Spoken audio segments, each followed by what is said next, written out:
حضرت عائشہ صدیقہ رضی اللہ تعالیٰ عنہ فرماتی ہیں ایک عورت تھی اور اسے نبی پاک صلی اللہ تعالیٰ علیہ وسلم نے وہ کلمہ پڑھ کے مسلمان ہوئی، مدینہ طیبہ آ گئی تو حضور نے مسجد نبوی شریف میں اس کے لیے مکان، ایک سادہ سا کمرہ ساتھ مسجد کے بنوا دیا، وہیں رہنے لگی۔ اکثر وہ سیدہ طیبہ کے پاس آتی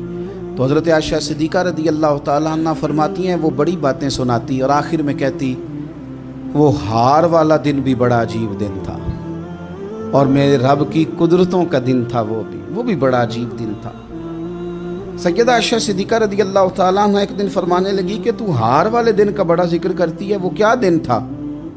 تو خاتون کہنے لگی اماں جی وہ دن تھا جب میرے رب پر بھروسہ اور مضبوط ہو گیا،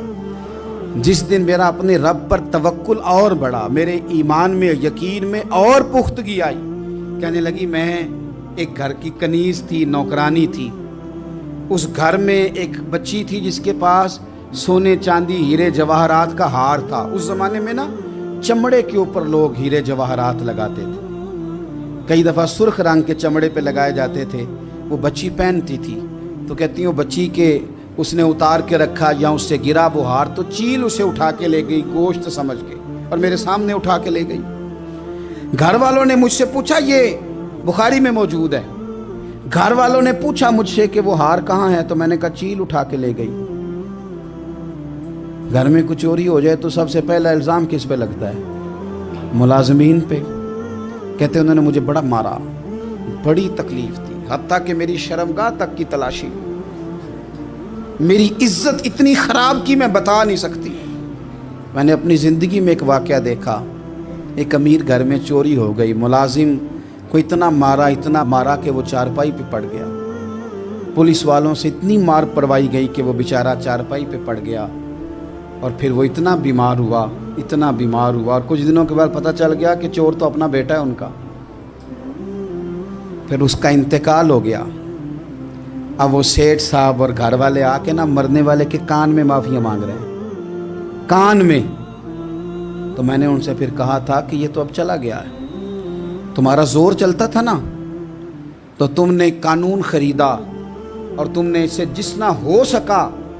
تم نے اسے مار پڑوائی، تمہارے پاس جو عدالتیں تھیں تم نے وہاں کارروائی کی، اب ایک عدالت قیامت کے دن لگے گی۔ یہ کمزور تھا نا، کچھ کر نہیں سکا۔ میرے نبی پاک صلی اللہ علیہ وسلم نے فرمایا سن لو،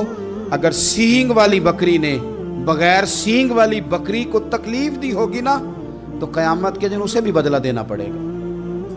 کہ تیرے پاس سینگ تھے اور تو نے اسے مارا تھا۔ وہ خاتون عرض کرتی ہے سیدہ عائشہ کی خدمت میں کہ مجھے بڑا مارا، مجھے تکلیف دی، میں کہہ رہی تھی کہ میرے سامنے چیل لے گئی ہے پر وہ نہیں مان رہے تھے، اماں جی انہوں نے مجھے بڑا مارا۔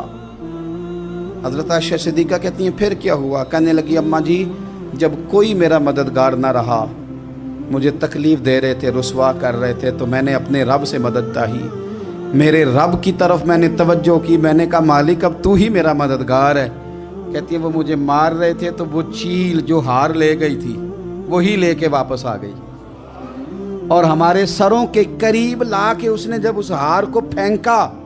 وہ مجھے چھوڑ کے سائیڈ پہ ہوئے، وہ میری بے گناہی جان گئے، لیکن آپ کو بتاؤں اس دن سے میرا اپنے رب پر یقین اور بڑھ گیا۔ مجھے سمجھ آ گئی کہ جب انسان پورا ٹوٹ جاتا ہے اور جب کوئی چاروں جانب اس کا مددگار نہیں ہوتا تو رب تو ہوتا ہے نا، اللہ تو اس کا مددگار ہوتا ہے نا، وہ تو پھر اپنے اس بندے کی مدد کرتا ہے نا۔